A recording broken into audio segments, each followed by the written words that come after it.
After a lapse of 3 years, another couple was murdered. As a federal agent, Runge became the chief investigator of this case.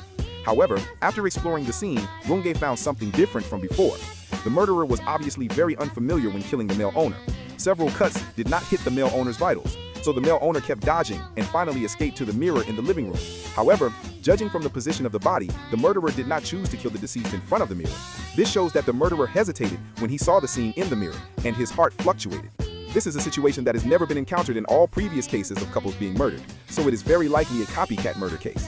However, when faced with reporters' questions, Runge still described this case as a serial murder case, and also named the murderer as Tenma, who was on the run. After that, Runge visited the surrounding neighbors, showed Tenma's photos to the surrounding neighbors, and told them that if they saw Tenma, they must call him. He had a hunch that Tenma would definitely come here when he saw the newspaper. After that, Runge found the victim's nephew. Mr. Yilgims, as a famous local entrepreneur, has no children, and his nephew Gilbert is their only relative. In other words, after the Yilgims couple died, Gilbert became their only heir. This undoubtedly increased Gilbert's suspicion, and after Gilbert learned that this murder case was determined to be a serial murder case, he eagerly asked Runge if he could catch the murderer. He seemed to particularly hope that the murderer would not be caught. Although Gilbert's suspicion was very high, Runge did not choose to summon Gilbert to the police station. He didn't seem to care who the real murderer of this case was. He just wanted to catch Tenma. This has become an obsession in Runge's heart. And the reporter before, after reporting that this case was a serial murder case, also noticed that something was wrong. Recently, Runge has been focusing the investigation on Gilbert, the nephew of the Yilgims couple. He questioned why Runge told him such an arbitrary conclusion, but Runge didn't care and let the reporter stick to the original report. On the other side, after seeing the reporter's report, Tenma really came to the scene. He wanted to investigate whether this case was done by Johan.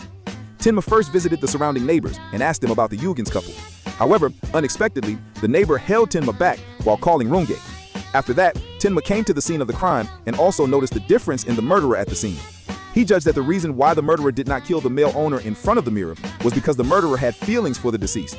When he saw himself holding a knife and killing someone in the mirror, it touched his heart and made him unable to face his own murder scene. Therefore, it is absolutely impossible that this case was committed by Johan.